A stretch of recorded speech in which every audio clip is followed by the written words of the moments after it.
عزت تو خدا کے ہاتھ میں ہے، خدا جسے چاہے دے. اب خدا وہ ہے کہ خدا اگر چاہے کسی کو عطا کرنا، حدیث ہے، اور پوری دنیا اسے حاصل نہ کرنے دے مگر خدا پھر بھی اسے عطا کرتا ہے. اور اگر پوری دنیا کسی کو کچھ دینا چاہے اور خدا نہ چاہے تو کوئی کچھ نہیں دے سکتا. عزت اسی کے ہاتھ میں. قیام اللیل، یعنی اگر ہم چاہتے ہیں کہ ہماری عزت ہو، نماز شب پڑھیں، رات کو اس کی بارگاہ میں کھڑے ہوں، کیونکہ جو اس کے آگے جھک گیا وہ دنیا کو اس کے آگے جھکا دے گا. اس کے آگے جھکے جو مالک ہے، جو خالق ہے. یہ بہت ضروری ہے، اور خاص طور پہ جوانوں کے لیے بہت ضروری ہے. آج کل کا جوان جو چاہتا ہے کہ میں دنیا میں بھی کامیاب ہوں، میں آخرت میں بھی کامیاب ہوں، اسے چاہیے کہ اپنی جوانی ہی سے نماز شب کی عادت ڈالے، تہجد کی عادت ڈالے. کیونکہ بہرحال ہم تو سنتے رہتے یہی تھے کہ بڑے بزرگ تہجد پڑھتے ہیں کیونکہ آپشن کم رہ گیا ہے زندگی میں، تو چلو تہجد ہی پڑھ لیں. لیکن ایسا نہیں ہے. عبادت کی لذت جوانی میں ہے. کیوں؟ کیونکہ اس وقت کئی اور لذتیں موجود ہوتی ہیں، اور اگر آپ ان لذتوں کو ترک کر کر خدا کی بارگاہ میں سجدہ ریز ہوں، اس سے بڑی لذت کوئی نہیں ہے. یہی لذت آپ کے وجود کو پاک کرتی ہے. انسان جب عبادت کی طرف بھاگتا ہے، خدا کی طرف بھاگتا ہے، گویا وہ اپنی معاملات کو اس کے حوالے کر رہا ہوتا ہے. جب آپ کا معاملہ اس کے حوالے ہو گیا تو پھر زندگی آپ کو کچھ نہیں کر سکتی. تو ہم دیکھتے ہیں دنیا میں کتنے بڑے بڑے لوگ ہمارے سامنے آئے کہ مثالیں بھی بہت ساری ہیں بڑے بزرگوں کی، علماء کی، اولیاء کی، شہداء کی جو مثالیں ہیں. کیوں ان کو عزت ملی اتنی؟ کیوں ان کو اتنی عزت ہے؟ امام خمینی جیسی شخصیت کہ آپ دیکھیں کہ کتنا ان کے مقابلے میں اس زمانے میں آئے. گورباچوف کو جب انہوں نے لیٹر لکھا اور بھیجا تو اس نے اپنے خاص آدمی کو جو اس کا سیکنڈ تھا اس کے ذریعے لیٹر بھیجوایا امام خمینی کو. امام خمینی نے کہتے ہیں 5 منٹ لگائے پڑھنے میں اور ختم کیا، اور کہا کہ میں اس کے لیے عالم غیب سے کچھ دروازہ کھولنا چاہتا تھا، اسے چاہیے میرے خط کو دوبارہ پڑھے.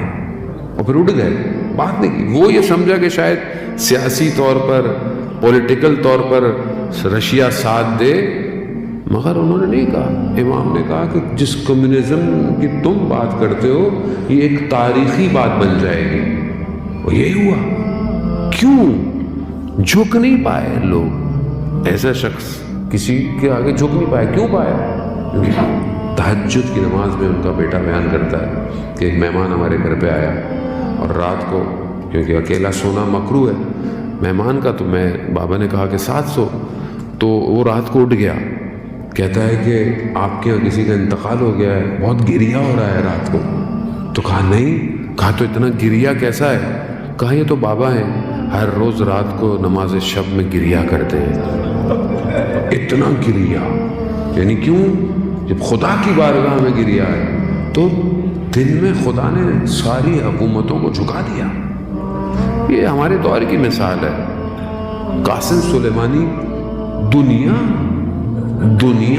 پوری طاقتیں اس سے گھبرا گئی، ابھی بھی گھبراتی ہیں اس سے. اس کی تصویر لگائیں فیس بک بند ہو جاتا ہے، تصویر سے بھی گھبرا رہے. تو کیا کرے گا آپ؟ تصویر کیا کرے گی؟ نہیں، گھبراہٹ ہے. کیوں؟ کیونکہ تہجد کی نماز خدا کی بارگاہ میں. کیوں؟ کیونکہ مالک وہی ہے. مولائی یا مولا انت المولا انا العبد وحل جرم العبد الی المولا. تو خالق ہے، تو مالک ہے، میں تیرا بندہ ہوں. تو رحم نہیں کرے گا اپنے بندے کے اوپر. یہ ضروری ہے عزیزان محترم. آج معاشرے میں جو کمی پائی جاتی ہے وہ رابطے کی ہے، ارتباط کی ہے. آج ہمارا آپس میں کمیونیکیشن بہت ہے. آج سوشل میڈیا کے ذریعے سے ایک دوسرے سے دور کے فاصلے کم ہو گئے، بہت زیادہ ہے. لیکن جس اصل رابطے کے لیے خلق کیا گیا وہ بریک ہو گیا. جو اصل رابطہ ہونا چاہیے تھا وہ ڈیوائس خراب ہے ہماری، یا یوں کہیں کہ ہمارے اندر وائرس آ گیا ہے. کہ ہم اس رابطے کو درست نہیں کر پا رہے. اصل پروردگار نے ہمیں خلق اس لیے کیا تھا کہ تم میری عبادت کرو. وما خلقت الجن والانس الا لیعبدون. میں نے تمہیں خلق ہی نہیں کیا سوائے اپنی بندگی کے, سوائے اپنی عبادت کے. تو یہ مقام ملے گا کیسے کہ خدا اتنی عزت دے. راوی کہتا ہے کہ میں مدینہ میں قحط تھا اور لوگ بارش کے لیے نمازیں پڑھ رہے, دعائیں کر رہے ہیں, لیکن میں نے دیکھا کہ ایک سیاہ پوست یعنی کالا حبشی اپنے رخسار کو خاک پہ رکھے خدا کی بارگاہ میں کہہ رہا ہے کہ پروردگار اگر تو نے بارش نہیں بھیجی تو میں رخساروں کو نہیں اٹھاؤں گا. راوی کہتا ہے کہ بات پوری نہیں ہوئی, بارش شروع ہو گئی. کہا میں اس کے پیچھے پیچھے کہ بھئی کون ہے یہ غلام, کس کا غلام ہے؟ تو دیکھا وہ کوچے بنی ہاشم میں چھٹے امام کے گھوڑوں کو پالنے والا غلام تھا. یعنی عبد کی تربیتیں ہو رہی ہیں, یہاں بندے بنائے گئے. ہم اپنی زندگی میں دیکھیں عزیزان محترم, ہم عبد کتنے اچھے ہیں. عبد ہیں بھی یا نہیں ہیں, بندے ہیں یا نہیں ہیں.